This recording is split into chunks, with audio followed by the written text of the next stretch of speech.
Transcript तो इस आने में तुम्हें काफ़ी मज़ा आने वाला है, इसका गारंटी तुम्हें मैं देता हूँ, क्योंकि ये टिपिकल हीरो विलन फैंटेसी आने की तरह नहीं है। यहाँ पर तुम्हें हीरो का भी विलनस साइड देखने को मिलने वाला है। तो सीरीज स्टार्ट होता है एक लड़की से जो कि एक रैबिट जैसी दिखने वाली डेमी ह्यूमन को देख रही है। इस डेमी ह्यूमन ने हाई स्कूल लड़कियों की तरह कपड़े पहने हैं। ये लड़की देखती है कि ये जिंदा भी है, या फिर टपक देखती है कि डेमी ह्यूमन उठ रही है और उसे भूख लगा है, तो वो उसे खुद को इंट्रोड्यूस करती है। एंड उस डेमी ह्यूमन का नाम रहता है फ्रॉग और इस लड़की का नाम रहता है सैली। सैली फ्राउ से पूछती है कि क्या तुम्हें ह्यूमन लैंग्वेज समझ में आता है। फ्राउ बताती है थोड़ा थोड़ा। सैली कुछ देर पहले बोल रही थी उसके प्रिंसेस होने का। वो एक वक्त पर प्रिंसेस थी, पर अभी वो नॉर्मल ट्रेवलर है। सैली वहां से जाने लगती है, पर फ्राउ उसका पीछा करती है। सैली ने फ्राउ को कैरेट दिया था, जिसके लिए वो उसकी थैंकफुल है। सैली कहती तो है कि तुम मेरा पीछा करना बंद करो, पर फ्राउ नहीं रुकता और कुछ देर बाद ये लोग अच्छे दोस्त भी बन जाते हैं। रात होने ही वाला था, जिस कारण ये लोग एक विलेज में जाते हैं। वहां एक आदमी पूछता है कि क्या तुम लोग ट्रेवलर हो। ये विलेज ट्रेवलर्स को रहने के लिए जगह दिया करता है, पर जैसे ही वो फ्राउ को देखता है वो कहता है कि तुम भाग जाओ यहाँ से। वो सैली को ऑफर देता है कि अगर तुम अकेले आओगी तो मुझे कोई दिक्कत नहीं है, पर ये डेमी ह्यूमन हमारे गांव में नहीं रह सकती। दरअसल इस वर्ल्ड में डेमी ह्यूमन से लोग काफी ज्यादा हेट करते हैं। सैली सोचती तो है क्या उसे अकेले जाना चाहिए, पर उसे कुछ फ्लैशबैक्स आते हैं जहां किसी औरत का पीछा कर रही थी और वो औरत सैली को अकेला छोड़कर जा रही थी। वो डिसाइड कर लेती है, वो ऑफर रिजेक्ट करती है और फ्राउ के साथ यहाँ से चली जाती है। पर कुछ ही देर बाद यह विलेज में पीछे से चुपके से घुस जाती है। दोनों जा ही रहे थे कि इन्हें एक आदमी रोककर पूछने लगता है कि तुम दोनों यहाँ पर नए हो क्या। दरअसल इसका भी काम ट्रेवलर्स को जगह देने का है। इस बार फ्राउ ने अपने आप को ढक कर रखा था, इस कारण इस आदमी को नहीं पता चल पाता कि वो एक डेमी ह्यूमन है। वो इन दोनों को अपने घर में ले आता है और खाना ऑफर करता है। फ्राउ को ये काफी पसंद आता है क्योंकि इसने उसे कैरेट दिया था। सैली और वो बंदा बात कर रहे थे कि ट्रेवलर्स को जगह देना ये हमारे लिए एक ट्रेडिशन सा बन चुका है। फिर सैली उससे पूछती है कि क्या ह्यूमंस ही ट्रेवलर्स हो सकते हैं, आखिर आप लोग डेमी ह्यूमन से इतना हेट क्यों करते हैं। तो वो बंदा बताता है कि डेमी ह्यूमंस हमारे मल एनिमीज हैं। एक डेमी ह्यूमन 100 नॉर्मल ह्यूमन से भी ज्यादा ताकतवर होता है और उनका नेचर काफी सैवेज एंड ब्रूटल होता है। उन पर कभी भी भरोसा नहीं किया जा सकता विलेजर्स को।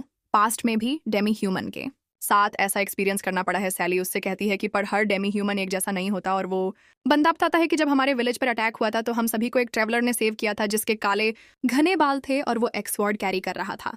सैली दरअसल उसी को ढूंढने के लिए ये ट्रेवल कर रही है। वो एक्साइटेड होकर पूछती है कि अगर वो यहाँ आया तो फिर यहाँ से कहाँ गई। विलेजर्स के पास इसका कोई आंसर नहीं था, वो अचानक से गायब हो गया था। अगले दिन जब सैली सोकर उठती है तो सभी गांव वाले मॉन्सर के नाम पर चिल्ला रहे। सैली जब वहां जाती है तो वो देखती है यहाँ पर एक चिकन मॉन्सर है।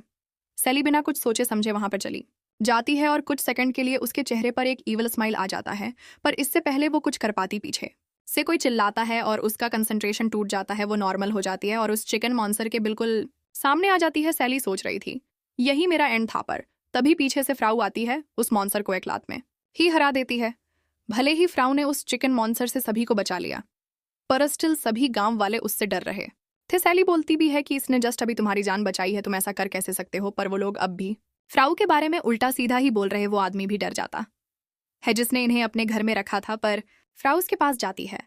भले ही वो लोग फ्राउ को भाग जाने के लिए कह रहे हैं, उसे मॉन्सर कह रहे हैं, उसके बारे में उल्टा सीधा बोल रहे हैं। फ्राउ उनके सामने जाकर थैंक यू बोलती है, कहती है कि मेरा ध्यान रखने के लिए शुक्रिया। इसके बाद सैली एंड फ्राउ वहां से चल देते हैं, पर तभी वहां पर रॉयल सोल्जर्स आकर इन दोनों को पकड़ लेते हैं। उन्हें शक था कि इन दोनों का कोई ईवल इंटेंशन है, क्योंकि कोई भी नॉर्मल ह्यूमन नहीं होगा जो कि डेमी ह्यूमन के साथ ट्रेवल करना चाहे। तभी वहां का कमांडिंग ऑफिसर आता है तो शिकी वो इन्हें बताता है कि तुम्हें शक के बिना पर अरेस्ट किया गया है। सैली पूछती है कि किस तरह का शक, हम सिर्फ ट्रेवलर्स। तो शिकी बताता है कि एक डेमी ह्यूमन के साथ ट्रेवल कोई नॉर्मल ह्यूमन तो कर नहीं सकता, तुम जरूर कोई मॉन्सर होगे जो दुनिया को तबाह करना चाह रहे हो। मैं भी ऐसा ही सोचा करता था। चली कहती है सोचा करता था, इसे तुम्हारा क्या मतलब है। तो शिकी बताता है कि मैंने सब कुछ देखा। इस तरह इस डेमी ह्यूमन ने उस मॉन्सर को मारकर विलेज को उपचाया, इस तरह इसने उन्हें जाकर थैंक यू कहा। तो शिकी उनके चेन्स को खोलने लगता है। वो इन्हें एक्सप्लेन करता है हमारे किंगडम में डेमी ह्यूमंस का हेट। सैली इस कारण थोड़ा गुस्सा तो होती है, पर तो कोई बुरा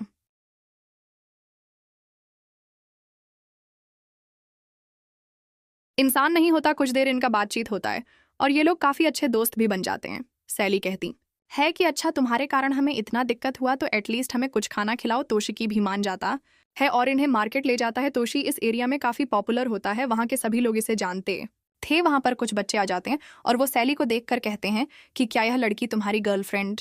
सैली गुस्सा होकर कहती है कि नहीं, ये मेरे टाइप का बिल्कुल नहीं है। इनका कई देर तक बात चलता रहता है। सैली को ये बच्चे काफी पसंद आने लगते हैं। तभी फ्राउ देखती है कि सामने कोई कैरेट बेच रहा है। सैली फ्राउ को कहती है कि तुम जितना चाहो उतना खा सकती है, पर जब पैसों की बारी आती है तो वो तो को आगे कर देती है। इनके साथ वो बच्चे भी काफी खुश हो जाते हैं। इनका एक्चुअली एक काफी अच्छा बॉन्ड क्रिएट होता है। सैली आगे बढ़ती है, उसके जस्ट आगे एक बड़ा सा लाइट बीम पास होता है और एक ही बार में हजारों लोग खत्म। हमें इसके थोड़ी देर पहले के सीन को दिखाया जाता है जहां पर दो और आए थे डिस्ट्रक्शन फैलाने। इस लड़की का नाम था मैग। यही अपनी आंखों के पावर को यूज करके उस लाइट बीम को क्रिएट करती है। इसका पावर खत्म हो जाता है और इसे 5 मिनट तक रेस्ट करना पड़ेगा। सैली इसे देखकर बिल्कुल शॉक्ड रह जाती है और एक बार फिर से उसका वो आई हो जाता है जिसे कि हमने शुरू में भी देख रखा है। वो बड़ा सा बेयर टाउन के अंदर आता है और लोगों को ब्रूटली मारने लगता है। वहां पर सैली भी आ जाती है और वो अपने कंट्रोल में बिल्कुल नहीं थी। ऐसा लग रहा था उसे किसी चीज ने पोजेस कर लिया। तो शिकू उसे रोकने का कोशिश भी कर रहा है, पर वो रोक ही नहीं रही। वो मॉन्स्टर इन पर अटैक करने ही वाला था। तभी फ्राउ पीछे से आ जाती है और एक जोरदार लात मारती है, पर इससे मॉन्स्टर को खरोच भी नहीं आता। एंड हम दूसरे और मैगोमी को देखते हैं जो कि एक पेड़ पास बैठकर अपने पावर्स को रिस्टोर कर रही थी, पर पीछे से एक लड़का आकर उसे डिस्टर्ब करता है। वो सोचती है कि भले ही वह अपने पावर्स को रिस्टोर करे, पर एक छोटे से ह्यूमन लड़के को मारने में मजा आए। और वो कोई छोटा सा ह्यूमन लड़का नहीं होता। वो एक ही बार में उस पेड़ को काट देता है। समझ जाती है कि यह उससे बहुत ज्यादा ताकतवर है। ये लड़का पूछता है कि अभी टाउन में जो डिस्ट्रक्शन हुआ है वो तुमने ही किया। मैगोमी बता देती है हाँ। यह बोलता है कि अच्छा, तो अब कुछ देर तक तुम अपने पावर्स का यूज नहीं कर पाओगे, तो ठीक है, हम कुछ देर तक बैठकर बात करते हैं क्योंकि मैं यहाँ पर आया हूँ तुम्हें मारने के लिए। मैगोमी भी समझ जाती है कि यह वही डीमन सेल है जो कि हर औरस को आजकल मार रहा है। सैली भी इसी लड़के को ढूंढ रही है। मैगोमी से पूछता है कि ये सब तुम कर क्यों रही हो। ये बताती है कि हम सालों से इस अर्थ पर रह रहे हैं, इस पर हमारा भी उतना ही हक है जितना तुम लोगों का है, और तुम लोग हमारी इस नेचर को बर्बाद कर रहे हो। हम जंगल में रहते हैं, तुम उसे भी काटते जा रहे हैं। अगर ऐसा ही चलता रहा तो एक दिन हमें हमारे ही घर से निकलना पड़ेगा, पर हम ऐसा नहीं होने देंगे। इससे पहले तुम हमारे घर को खत्म करो, हम तुम्हें ही खत्म कर देंगे, फिर हम देखते हैं। सैली और फ्राउ सैली को भागने के लिए कहती है, पर वो इस मॉन्स्टर के लिए कोई मैच नहीं। तो शिक सैली को लेकर यहाँ से निकलता जाता है, पर सैली वहां पर फिर से चली जाती है। वो मॉन्स्टर फ्राउ को जान से मारने ही वाला था, पर तभी वहां पर आ जाती है सैली और शुरू से जिस पावर की बात हो रही थी सैली, वो फाइनली एक्टिवेट कर लेती है। अभी तक जो स्वीट सी सैली थी, जो हर किसी से अच्छे से बात करती थी, हर किसी का अच्छा चाहती है, वो एक ईवल एंटिटी बन जाती है। उसके पास इतना ज्यादा पावर आ जाता है कि बेयर उसके लिए कोई चैलेंज भी नहीं होता कि उसके ताकतवर पंचेस को अपने हाथों से ही रोक लेती है। बेयर सोचता है ऐसा नहीं हो सकता, एक ह्यूमन मुझसे ताकतवर नहीं हो सकता। एंड वो फ्रस्ट्रेट होकर अपने ऑर्स पावर का यूज करता है। फिर से वही लाइट गेम क्रिएट होता है जैसा पहले हुआ था, पर सैली को एक खरोच भी नहीं आता। सैली को ज्यादा कुछ करने का जरूरत पड़ता भी नहीं। वो इस मॉन्स्टर को मार देती है और मारने के बाद सैली भी खुद बेहोश हो जाती है और फ्राउ ये सब पीछे से देखकर अमेज्ड रह जाती है। सीन चेंज होता है, हम देखते हैं मैगोमी को जिसका टाइमर एंड हो चुका है और ये अपनी पावर्स रिस्टोर कर लेती है, पर ये गोबिन स्लेयर उसकी लीक से कंप्लीटली बाहर होता है। मैगोमी अपने हर एक पावर का यूज कर लेती है, पर ये बंदा उससे हंसते हंसते लड़ रहा था। वो कहता है कि मैं बोर होने लगा हूं, चलो एक गेम खेलते हैं। मैं कुछ भी नहीं करूंगा और तुम अपने सबसे पावरफुल अटैक का यूज करो। मैगोमी इसे सुनकर ह्यूमिलेटेड फील करने लगती है और कहती है कि तुम्हारी हिम्मत कैसे हुई मुझे कमजोर समझने की, और तुम्हें क्या लगता है मैं इतनी आसानी से तुम्हारे इस चाल में फंस जाऊंगी। वो लड़का अपने ही पैरों में अपने स्वर्ड को गुस्सा देता है और कहता है कि लो देखो, अब तो तुम्हें यकीन हो गया ना, मैं कुछ नहीं करूंगा, तो चलो अब अपने सबसे पावरफुल अटैक का यूज करो। सिटी के अंदर से फिर से वही रे निकलता है। सोचती है ये टूस बियर का फाइनल अटैक है। आखिर उस टाउन में ऐसा है कौन जो कि उस बियर को अपने फाइनल अटैक को यूज करने पर मजबूर कर दे। वो हंसते हंसते इस बंदे से बोलने लगती है कि तुम यहाँ पर चाहे कुछ भी कर लो, वहां शहर में इनोसेंट लोग अभी भी मर रहे हो और तुम चाहे कुछ भी कर लो, तुम इसे रोक भी नहीं सकते। वो बियर हमारी काइंड का वन ऑफ द स्ट्रांगेस्ट है। वो लड़का बिल्कुल कैजुअली कहता है कि ओ तुम उसकी चिंता मत करो, मुझे दूसरों से फर्क भी नहीं पड़ता, मुझे बस तुम जैसे मॉन्स्टर्स को खत्म करने में मजा आता है। मैगोमी गुस्सा होकर अपनी फुल पावर उस पर मारती है, पर इस लड़के को खरोश तक नहीं आता। मैगोमी फिर से बच्ची बन जाती है जिसे मारकर बेहोश कर देता है और वो इसे जान से नहीं मारता बल्कि इसके आईज एंड हॉर्न्स को तोड़ देता है, जिससे कि इसकी ओर्स पावर खत्म हो जाती है।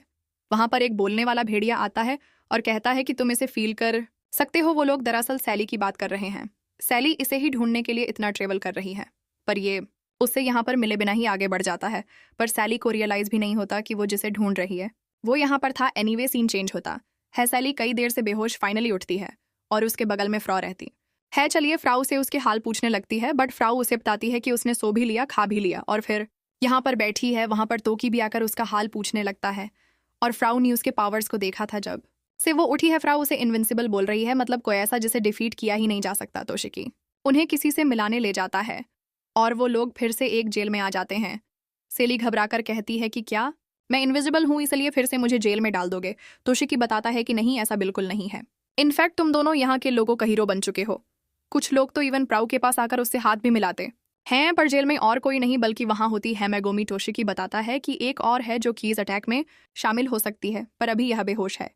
सैली पूछती है कि इसके होश आने के बाद इसका क्या होगा, तो शशिकी बताता है कि इसे एग्जीक्यूट कर दिया जाएगा। वो इंसेमरत मांगता है कि तुम इसके साथ ही रहो और जब इसे होश आ जाए तो इससे इन्फेक्शन निकलवाने की कोशिश करो। ये लोग मान जाते हैं। सैली बोलती है पता नहीं इसे होश कब आए। फ्राउ बताती है इसे होश आया हुआ है, ये नाटक कर रही है। मेगोमी उठती है और अपने योगेंस में इन्हें डांटने लगती है। वो कहती है कि मैं एक कॉर्स हूँ और तुम ह्यूमंस मेरे नेचुरल एनिमी, मुझे अभी ही तुम दोनों को खत्म कर देना चाहिए। वो फ्राउ को मारने की कोशिश करती है पर उसके पंच से फ्राउ को कुछ नहीं होता। तभी उसे रियलाइज होता है कि उसके और पावर सोर्स को उस हंटर ने तोड़ दिया। परेशान हो जाती है और सैली को उसके बारे में बताती है। सैली को पता चल जाता है कि यह वही है। सैली मेगुमी से पूछती है क्या तुम्हें पता है वो किस तरफ गया? मेगुमी उसे डांट कर कहती है कि मुझे क्या मतलब, वो किधर भी जाए। पर सैली मेगुमी को अपने ग्रुप में आने का ऑफर देती है। कहती है कि तुम्हें ऐसे भी अभी एग्जीक्यूट किया इंस्ट वाला है, इसलिए अगर तुम्हें जिंदा रहना है तो हमारे साथ आ जाओ। मेगुमी कहती है कि मैं एक और हूँ, तुम मेरी मदद क्यों कर रही? सैली कहती है कि मैं किसी को भी मरने के लिए पीछे नहीं छोड़। वो फ्राउ से कहती है कि इस जेल को तोड़ो और वो तीनों मिलकर यहाँ से भागने लगते हैं। तोशी की जो भी पता चलता है वो काफी ज्यादा सरप्राइज हो जाती है। ये लोग शहर के बाहर भागने ही वाले पर सामने से तोशिकिया अपने घोड़े पर बैठकर आ जाता है, उसे एक लात मारकर नीचे गिरा देती है। ये लोग शहर के बाहर निकल जाते हैं तो भीन्हें रोकने के लिए शहर के बाहर आता है, पर तभी एक बड़ा सा लाइट बीम आता है जिस तरह स्टार्टिंग में मेगुमी ने किया था, बट इस बार वो लाइट बीम हद से ज्यादा बड़ा है। इतना बड़ा कि पूरा शहर एक बार में ही खत्म है, एक बार में ही शहर के हर कोई खत्म हो जाते हैं। तो लास्ट पार्ट में हमने देखा था कि कैसे टोशिकी का टाउन एक बार में ही कंप्लीटली डिस्ट्रॉय हो जाता है। इसके आगे हम देखते हैं टोशिकी को, जिसने कि एक टूर्नामेंट में पार्टिसिपेट किया था। सलीफ्राउ और मैगो उसे चेयर करते करते बोर हो गई, तो शिकी दरअसल पैसों के लिए इस टूर्नामेंट को खेल रहा था और वो तीनों बोर होकर यहाँ से चले जाते हैं। मैगो मम्मी क्योंकि पहले एक ऑर्ड्स थी एंड पहली बार जब उसे जेन्युइन फ्रेंड्स मिले हैं तो उसका इमोशन काफी चेंज हो चुका है। वो बताती है कि मैं ह्यूमन हार्ट को धीरे धीरे समझ रही हूँ, वरना पहले मुझे लगता था कि ह्यूमंस के पास कोई हार्ट ही नहीं होता। पहले जब भी ह्यूमंस को मारा करती थी वो हमेशा क्यूरियस रहती थी कि क्या इनके अंदर भी कोई हार्ट है। ब्राउ मेगोमी को शाबाशी देती है कि बहुत अच्छे, तुम ह्यूमन हार्ट को समझ रही हो। तभी पीछे से वही लड़का पास होता है जिसे सैली इतनी देर से खोज रही है। सैली उसके पीछे काफी देर तक भागती है और फाइनली ये लोग मिल ही जाते हैं, पर इनका मीटअप वैसा नहीं होता जैसा तुम सोच रहे थे। ये लोग बिल्कुल कैजुअली मिलते हैं जैसे कि बहुत पुराने दोस्त हो। सैली तो इसे देखकर बहुत खुश होती है, पर मीतू को देखने से ये उतना ज्यादा भी खुश नहीं लगता। इस लड़के का नाम है मीतू। सैली को पानी देता है और कहता है कि अभी मैं थोड़ा गरीब हूँ इसलिए मैं बस पानी के ही पैसे दे सकता हूँ। दरअसल यह भी एक लड़की के साथ ट्रेवल कर रहा है जो कि इतना खाती है कि इसके सारे पैसे ही खत्म हो जाते हैं। मीतू उस लड़की से कहता है कि जाओ कुछ पैसे कमा के ला। ये भी उसी टूर्नामेंट में जाती है जहां पर टोशिकी था और एक्चुअली ये भी एक ऑर्ड्स ही होती है जिसके पावर्स को मीतो ने मेगोमी की ही तरह निकाल लिया होता है। और बस इनका मीटिंग यहीं तक होता है। सेली इस बंदे को इतनी देर से ढूंढ रही थी पर मिलने के बाद भी कुछ खास नहीं होता, बट मेन चीज अब स्टार्ट होता है। देखते हैं ऑर्ड्स के किंग वो अपने एक बंदे से बात कर रहा होता है। तभी पीछे से एक छोटी सी बच्ची आकर कहती है कि मुझे गोली उड़ाओ। वो सोल्जर इसे एक छोटी बच्ची समझकर कह देता है कि जाओ यहाँ से भागो, यह कोई बच्चों के खेलने की जगह नहीं है। पर बाद में हमें पता चलता है कि यह है गॉड ऑफ मास जो कि हद से ज्यादा पावरफुल है। इसका नाम है यूरिक, जिसका ऑर्स किंग सुमरागी वेलकम करता है। बाद में हम देखते हैं हंटर सबसे ताकतवर ऑर्स का एक मीटिंग होता है जो कि इनका ट्रेडिशन है और ये लोग सालों से ऐसा करते आ रहे हैं। उस ऑर्स मीटिंग में सुमरागी बात करता है पीच बॉय की, जो किस भी ऑर्सेस को एक एक करके मारे जा रहा है। सभी ऑर्स सोचते हैं कि ऐसा कैसे हो सकता है, सिर्फ एक लड़का जो कि ह्यूमन है वो ऑर्स को कैसे मार सकता है। किसी को भी इस पर बिलीव नहीं होता और वहां पर एक एल्डरोर्स आकर सबको समझाते हैं, पीच बॉय के बारे में बताते हैं कि पीच बॉय अकेले ही एक आर्मी के बराबर है। वहीं पर एक यंग हर्स मिसातो आता है और वो सुमेरागी पर सवाल उठाने लगता है, पर सुमेरागी शुरू से लेकर अब तक बस स्माइल किए जा रहा था। सुमेरागी बताता है तुम प्यार करते थे ना, तुम जिस और से प्यार किया करते थे मेगोमी ने उसे मार दिया। फर्स्ट पार्ट है कि उसे बस मारा ही नहीं बल्कि उसके ऑर्स पावर तक को छीन लिया मिसो, तो इससे इतना गुस्सा हो जाता है कि वो अकेले ही निकल जाता है। पीच बॉय सेल्डन ने जब मीटिंग एंड होता है तो यूरिका सुमेरागी से प्यार के बारे में पूछती है। सुमेरागी भी बताता है कि बहुत पहले मेरा एक दोस्त था जो कि एक ह्यूमन से प्यार करने लगा था। यूरिका ये सब सुनकर बहुत एक्साइटेड हो जाती है और यहाँ से चल देती है। सीन चेंज होता है और हम अगले दिन देखते हैं कि यूरिका सीधा जाकर टकराती है तोशिकी से। तोशी को ऐसा लगता है कि यह कोई बच्ची है और भटक गई है, तो वह इसका मदद करने की कोशिश करता है और ये बताती है कि मुझे सुमेरागी के पास जाना है। तोशी को तो ऐसा लगता है कि अपने पापा के पास जाना चाहती है, जिसका नाम है सुमेरागी। जब ये लोग जा रहे थे तो यूरी को तोशी को काफ़ी चीज़ ऑफर भी करती है, पहले प्यार का, फिर फ्रेंडशिप का, और हर बात पर तोशी उसे शांत करवा दे रहा था। फाइनली सुमरागी मिल जाता है, वो काफ़ी काइंडली तोशी से बात करता है और सुमरागी को पता था इसके रियल आइडेंटिटी के बारे में। ये किंगडम के नाइट्स का कमांडर है और दरअसल सुमरागी के ही एक ओर्स ने इसके पूरे टाउन को खत्म किया है। समुरागी यूरिको का केयर टेकर बनकर कहता है कि अपने दोस्त को थैंक यू बोलो। बातों बातों में हितोशी बता देता है कि ये टूर्नामेंट में पार्टिसिपेट कर रहा है। सुमरागी कहता है कि हमें भी तुम्हारे फ्रेंड को जाकर चेयर करना चाहिए। अगले दिन टूर्नामेंट में ये लोग एक्चुअली आ भी जाते हैं। तोशी सरप्राइज हो जाता है कि ये लोग सच में आ भी गए। अंदर काफ़ी ज़्यादा शोर हो रहा था, जिस कारण सैली थोड़ी देर बाहर आ जाती है और उसी के पीछे आ जाता है सुमेरा की, और वो डायरेक्टली अपना आइडेंटिटी सैली को बता देता है। वो सैली को ऑफर देता है ह्यूमंस एंड ऑर्स के को एग्जिस्टेंट का, यानी ह्यूमंस और ऑर्स एक साथ रहे। और तभी वहाँ पर मिको तो आ जाता है और वो काफ़ी डेस्परेट लग रहा था, शिमरागी पर चिल्लाने लगता है।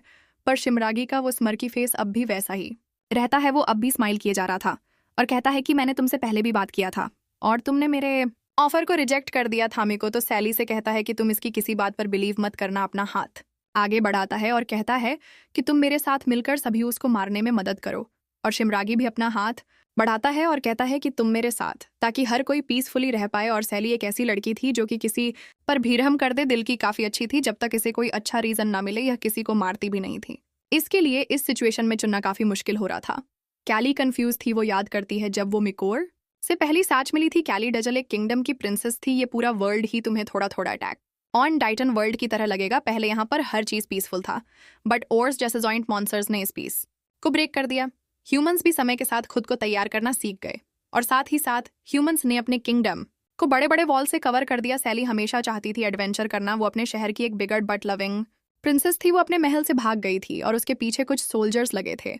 भागते भागते सैली मिलती है मीतो से। सैली बोलती है प्रिंसेस का ऑन ऑर्डर है, मेरी मदद करो। सैली को आदत था हर बात में खुद को प्रिंसेस कहने का। सैली साइड में छुप जाती है और सोल्जर्स आक्रामकों से पूछते हैं कि क्या तुमने कहीं भागती हुई लड़की को देखा है। मिको तो इतना ब्यूटीफुल था कि सोल्जर्स कंफ्यूज हो जाते हैं कि एक लड़की है एक सोल्जर, तो उसे देख के उसके प्यार में भी गिर जाता है। मिको सोल्जर्स को दूसरे डायरेक्शन में भेज देता है। सैली उसके लिए थैंकफुल रहती है और उसे ट्रीट देने ले जाती है। सैली मीतो को अलग अलग जगह ले जाकर खाना खिलाती है और पूरे शहर का एक टूर भी देती है। सभी शहर वाले सैली से काफ़ी ज़्यादा प्यार करते। मिको तो कहता है कि मैंने बहुत कम ही देखा है कि एक प्रिंस बिना किसी सिक्योरिटी के अपने शहर में घूम पाए, और वो सैली से इम्प्रेस्ड हो जाता है। दिन भर घूमने के बाद शाम को जब सैली मिको को खाना खिला रही है, वो कहती है कि इस सब के बदले तुम मुझे अपने एडवेंचर जर्नी की स्टोरी बता सकते हो। मिकोटो को बताती है कि मुझे भी एक एडवेंचरर बनना है। मिको उसे समझाता है कि यह जगह बिल्कुल परफेक्ट है। इस किंगडम में पीस है, सभी लोग तुमसे प्यार करते हैं, तुम्हें और कुछ क्यों ही चाहिए। सैली थोड़ा सा उदास हो जाती है और कहती है कि पर मैं बाहर तो नहीं जा सकती ना। सैली उदास होकर वहां से जाने लगती है और कहती है कि तुम आज के लिए यहाँ पर रह सकते हो, पर अगले दिन मैं तुम्हारी एडवेंचर जर्नी ज़रूर सुनूंगी। फिर हम देखते हैं किंगडम में एक हायर्स हाई ओर्स किसी भी नॉर्मल मॉन्स्टर से ज़्यादा ताकतवर होते हैं। ये सैली के पापा यानी इस किंगडम के राजा को धमकी देता है कि हमारे लिए हर महीने तुम 30 आदमियों का सैक्रिफाइस करो, वरना हम तुम्हारे किंगडम के हर एक लोग को मार देंगे। एक सोल्जर उसे कन्फ्रंट करने की कोशिश करता है और वो इतना ताकतवर था कि एक झटके में ही उसे जान से मार देता है। वो हाई और किंग को धमकी देकर जा रहा था। बाहर उसकी नज़र पड़ती है मिको पर। उसे देखते ही वो डर कर भागने लगता है। मिको का नज़र भी उस पर चला जाता है। वो सैली के पास से तुरंत ही गायब हो जाता है। सैली महल के अंदर हल्ला सुनकर जाती है सीधा अपने फादर के पास, जो क्योंकि यहाँ के किंग थे, बट वो अपनी बेटी से काफ़ी प्यार भी करते थे शहर, और शहर के लोग खतरे में थे, जिस कारण वो सैली को बोलते हैं कि तुम हमेशा से एक एडवेंचरर बनना चाहती थी, तो तुम जा सकती हो, बस जल्दी से यहाँ से चली जाओ। सैली उससे पूछती है कि हुआ क्या, और बाहर जाकर देखती है तो सामने कई सारे ओर्स मॉन्स्टर्स होते हैं। उन्हें देखते ही सैली का आंख ग्लो करने लगता है। सैली दौड़कर उन ओर्स के पास जाती है जो हाई ओर्स यहाँ पर धमकी देने आया था। वो मेन ओर्स से जाकर कहता है कि जल्दी से यहाँ से भाग जाओ, तुम्हें पता है ना हमें यहाँ पर आने की ज़रूरत ही क्यों पड़ी, क्योंकि किसी पीच बॉय ने हमारे किंगडम को डिस्ट्रॉय कर दिया था और मैंने भी उसको यहाँ पर देखा। योगेंट मॉन्स्टर उसकी बात को नहीं सुनता, कहता है कि सिर्फ एक लड़का हमारा क्या बिगाड़, पर मीटो जैसे ही वहाँ आता है उन सभी को ब्रूटली मारने लगता है और मीटो इसे एंजॉय करता है। सैली उस देखकर डर जाती है। मीतो उन सभी को मारकर किंगडम का हीरो बन जाता है। सैली मीतो को देखकर कहती है कि हीरो की आंखें तो नाइस एंड स्वीट होना चाहिए, पर पता नहीं क्यों यहाँ पर मुझे सबसे बड़ा मॉन्स्टर कोई और हलग रहा है उन्हें। मारने के बाद मीतो वहां से अपने कुत्ते के साथ जाने लगता है। सैली उसके पीछे जाने की कोशिश तो करती है, पर मीतो उन मॉन्स्टर्स की डेड बॉडी से वहां पर मैं एक लाइन बना देता है। पर सैली एक नाजुक प्रिंसेस थी जिसने आज तक खून भी नहीं देखा उसे। इतनी सारी डेड बॉडी देखकर चक्कर आने लगता है। सैली मेको के पीछे जाने की कोशिश तो करती है, पर उसके पैर आगे बढ़ते ही है इस इंसिडेंट के पूरे 1 महीने बाद सैली अपने बेड से उठती है और सोचती है कि मैंने डिसाइड कर लिया। वो अपने पापा यानी किंग के पास जाती है और कहती है कि मैं एक एडवेंचरर बनूं। हर बार की तरह इस बार वे उसके पापा इसे मजाक में ही लेते हैं, पर सैली उनके सामने अपने बालों को काट देती है। सैली के पापा उसे समझाते हैं कि बाहर की दुनिया काफ़ी टफ है। फिर सैली उन्हें समझाती है कि मैं इसके लिए तैयार हूँ, बस मुझे आप परमिशन दीजिए। और सैली के पापा भी मान जाते हैं, सैली को अपना ख्याल रखने के लिए कहते हैं। और इसी तरह सैली एक एडवेंचरर बनती है। और करंट टाइम में वो कंफ्यूज है कि वो शिमरागी को चुने या फिर मीत को, क्योंकि सैली के आइडियल सबसे अलग है, वो सब पर रहम करती है।